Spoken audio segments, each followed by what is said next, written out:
जम्मू में सीबीआई अदालत ने आईएएफ कत्ल केस की समाअत के लिए अगली तारीख 16 सितंबर मुकर्रर की है और रुबिया सईद अगवा केस की समाअत 1 अक्टूबर को मुकर्रर की है। यासीन मलिक दोनों मामलों में मुलजिम है। इन दो मुकदमात के लिए सीबीआई के खुसूसी सरकारी वकील एसके भट्ट ने ये मालूमात फराहम की है। उन्होंने कहा कि एक मुलजिम रफीक पहलू की दरख्वास्त जमानत मंसूख करने पर जोर दिया, जिसे श्रीनगर पुलिस ने गिरफ्तार किया था। न्यूज़ 18 से बात करने के लिए शुक्रिया। सबसे पहले भट्ट साहब, आज क्या क्या हुआ उसकी तफसील दे दें। Thank you very much. देखिए, आज दोनों केसेस लगे हुए थे। स्पेशल जज डेजिग्नेटेड टाडा का मैंने ये तो एक RC 1 और 90 भी लगा था और RC 7S और 90 लगा था। 1S90 is related to Rubaiya Sayeed kidnapping case जो यासीन मलिक एंड पार्टी ने किया है, तो और दूसरा 7S90 is related to Rubaiya Sayeed case और 1S is related to air force killing case. तो वो दोनों लगे थे आज। इसमें लास्ट टाइम जो है एक रिपोर्ट आई थी जज साहब के पास कि जो प्रीवियस हियरिंग था, तो उसमें एक रिपोर्ट आई थी कि जो रफीक पहलू है, one of the accused has been charged in both the cases and facing the trial, तो उसमें रिपोर्ट एक आई थी। उसको एक केस में श्रीनगर पुलिस ने अरेस्ट किया है यूएपी प्रोविजंस के तहत और वो इस वक्त जेल में है। उसके साथ और भी 9 मुलजिम हैं कॉन्स्पिरेसी जो रिएक्टिवेट कर रहे थे JKLF वहां, तो वो रिपोर्ट आज हमने पेश की। तो वहां रिक्वेस्ट लिखा है सुप्रीम सेंट्रल जेल श्रीनगर ने कि इसको प्रोटेक्शन वारंट इशू किया जाए ताकि हम नेक्स्ट डेट पे इसको पेश करेंगे।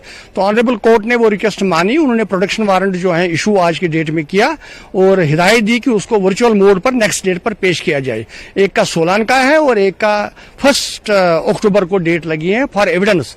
सीबीआई को डायरेक्शन किया गया कि एविडेंस नेक्स्ट डेट पर पेश करे।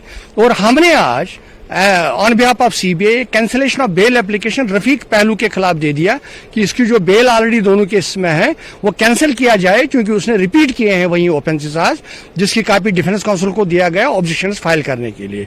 And we are hopeful that his bail will be cancelled. 16 तारीख का कौन सा केस अब 16 सितंबर को और 1 अक्टूबर, जरा दर्शकों को विस्तार से बताएं। 16 तारीख को जो है वो एयरफोर्स वाला केस है, उसमें गवाह हमें लाने हैं। जो रिमेनिंग गवाह है उसमें से 2-3 गवाह लाने हैं और जो 7S है रुबिया सईद केस वो लगा है 1 को, उसमें भी रिमेनिंग गवाह हमें लाने हैं 2-3 गवाह जो मटेरियल है। तो दोनों केसेस एविडेंस पर लगे और रफीक पहलू एक्यूज जो है इस वक्त जुडिशियल कस्टडी में दूसरे केस में 32/2023 श्रीनगर वाला, उनको हिदायत की गई कि इसको वर्चुअल मोड पर पेश किया जाए और बेल कैंसिलेशन का भी हमने अप्लाई किया आज उसका। अगर यासीन मलिक की बात करें तो उस पर आज कोई बात हुई? उनके बात यही हुई कि I argued before the honourable court that he has tried to reactivate the JKLF। It is on the behest of Yasin Malik and JKLF जो उसके आगाज हैं। So they have tried to reactivate it and वहाँ कियास क्रिएट करने के लिए and to wage war against the government of India against the UT government. So इनका यही है कि पीस को डिस्टर्ब वहाँ करने का, and he has repeated that offense along with 9 accused. So that is why we moved a bail application for cancellation of bail application today, that his previous bail should be cancelled.